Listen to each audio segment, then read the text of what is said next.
Hi there, tonight we're going to look at a game I've just played on the Frigid Lake.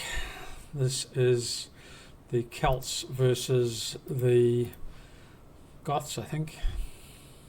Franks.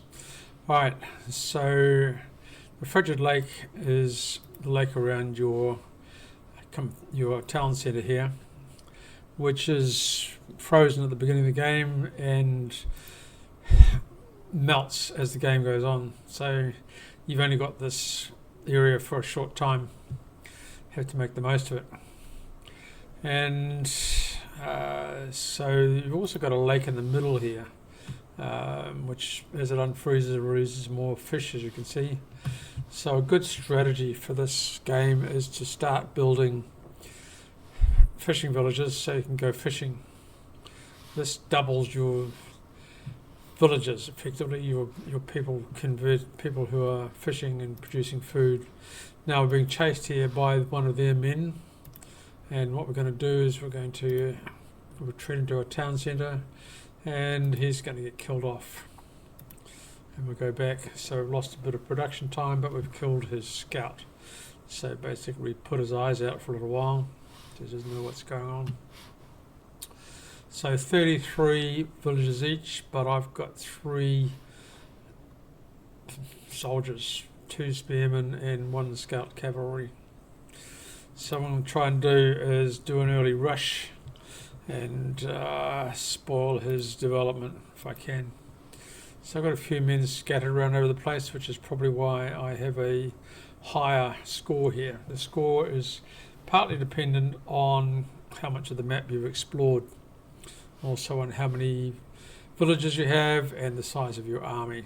So you see I'm 200 ahead nearly at this point, which is very good.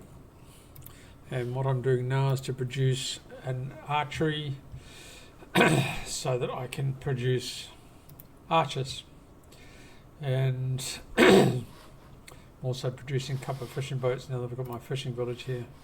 I'm going to build a market here also, so that later on it's not going to delay me going into Castle Age, because Castle Age generally requires a market so that you can adjust your proportions of food and gold in order to get to the Castle Age, because you need 800 food and 200 gold.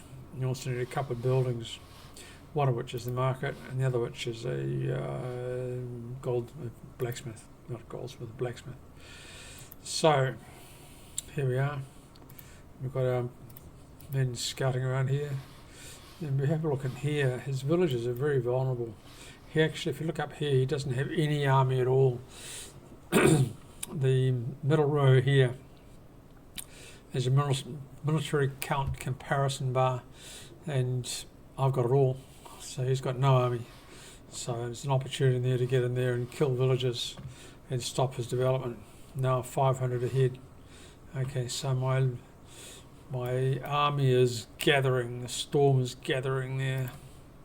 Still producing some men, getting some development, gold mining and stone mining in order to produce gold and stone faster, because we need that. And he's going into Castle Age. He's there now, which is a little bit dangerous because he can now build a castle. But does he have the gold? Does he have the stone? He does not have the stone to build it, so not really helping very much. He is building a town centre up here, a forward town centre, which is a bit aggressive. It may well cost him. I'm building a watchtower here. I've discovered that if you're going to attack the enemy, you're going to have a base to retreat to, which is the watchtower. He's building knights now that he has his Castle Age, but the knights are quite expensive and they can be repulsed by spearmen. So what I need now is lots of spearmen. And what am I building? Nothing. 4 villages. So I needed spearmen at this point. The other thing I needed is more of these towers, and I've got no one to build it because he killed my villager, so I need to bring more villagers over there and build that tower plus another tower, because if you have 2 towers they kind of protect each other, because arrows from one tower fire at the other tower, whereas you can't fire at the base of your tower at this point in the game. So I'm just sitting here with my army. He's sending these people against me, not doing very well, but he's producing knights still. I finally got my man up here to build the tower. So what's going on? I have a lot of wood, and I'm just about to get 800 food, so now I can go into Castle Age. So I'm moving to Castle, from where I can build hopefully some more town centres. Okay, so I'm building a lot of villages this time because I was disappointed in myself because I didn't get my tower up and didn't get my other tower up. So I'm building another tower here, and I'm going to build a mining camp there. I was hoping to steal his stone from there, but he's very close. Whoops! Here come the knights killing all my villagers, which is unfortunate. However, he's losing a lot of knights as well, a lot of very valuable knights. I've got one tower up, next tower's coming up. And so what's the overall result here? Overall result is I still have almost as many villagers and I have a bigger army. So he's not doing very well, is he? And he's now, what, 650 behind. So that's good. Now, I need something to just destroy his stables there, so I can stop him building horses. So what I'm going to do is I'm going to build a siege workshop, a barracks first, then I'll build a siege workshop. And from the siege workshop I can build onagers, and the onagers will destroy his stable there. In the meantime, I'm going to try and build a lot more spearmen, hopefully. I'm building 4 arrows, which is fine, but the arrows don't do very well against soldiers, against knights. So now 600 ahead, roughly.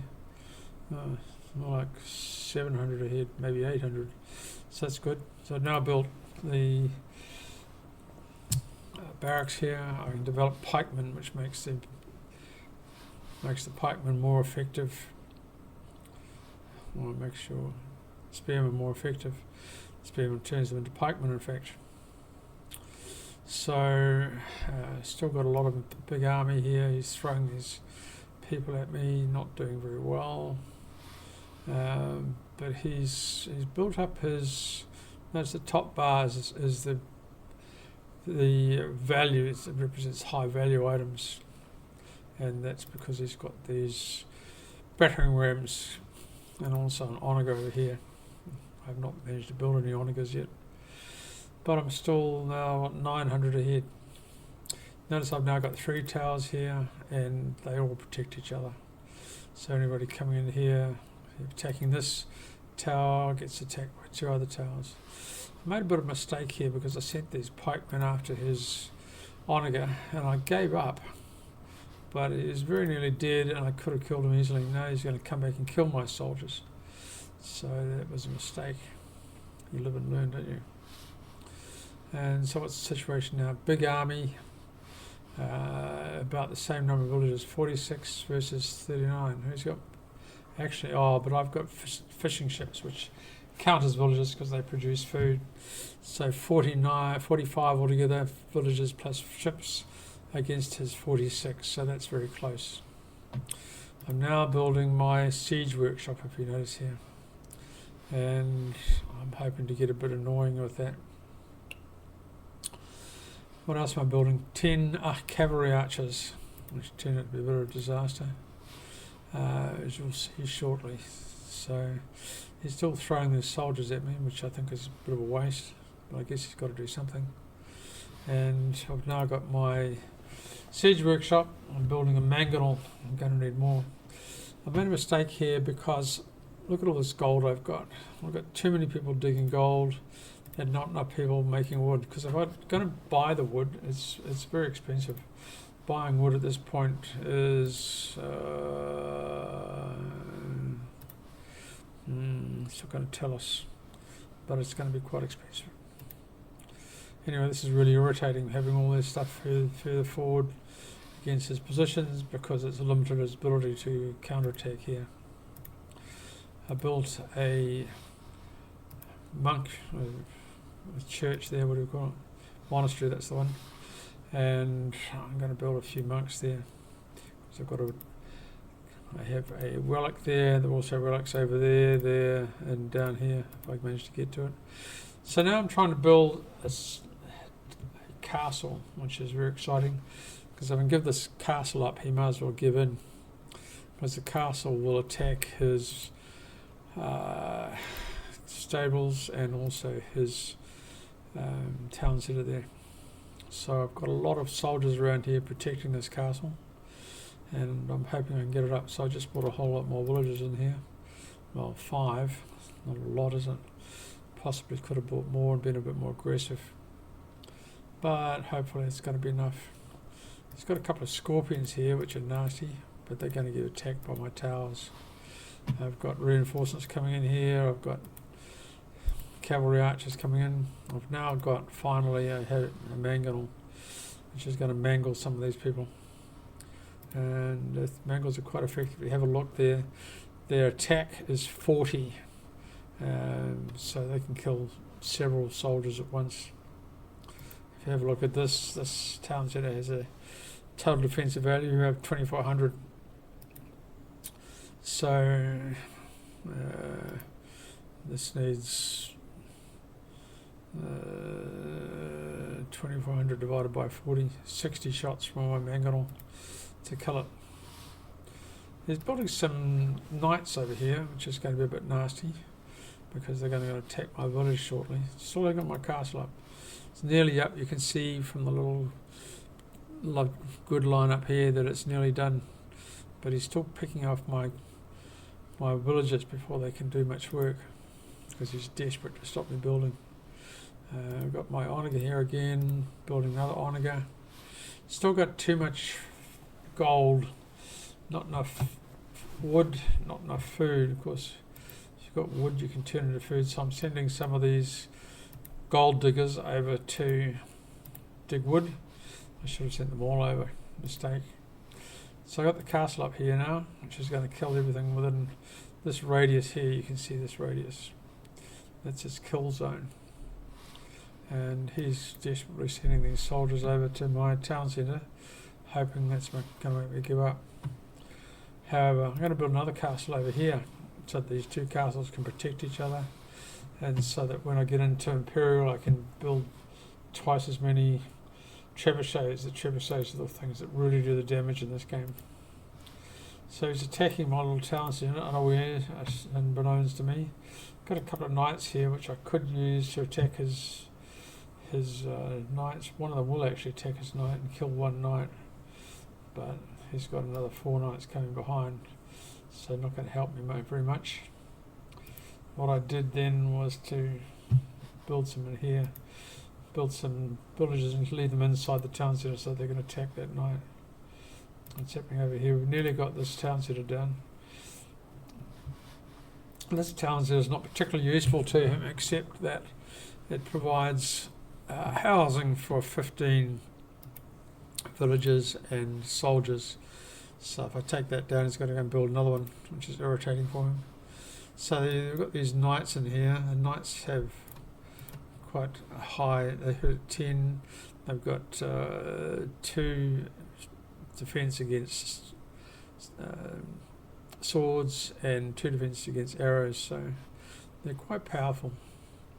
You see my little cavalry coming in here. There's the cavalry archers, but the cavalry archers attack with 6 and have almost no defense. So what I should have done is move.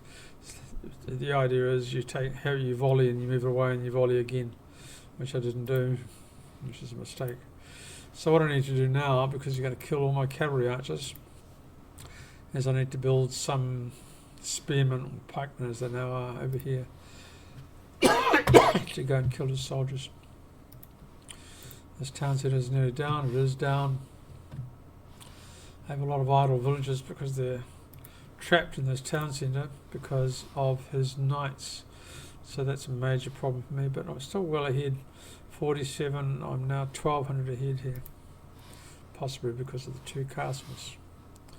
So what's he going to do now? He doesn't have a lot of options. He's going to kill all my cavalry archers again, so I should have moved them away. But you can't be everywhere. You can't look everywhere and be everywhere at once. So, and I think you'll find once he's got his knights killed, there we are, he's probably going to give up at this stage. There we go. So that was exciting. I hope you've enjoyed that, and we look forward to seeing you on more of our videos.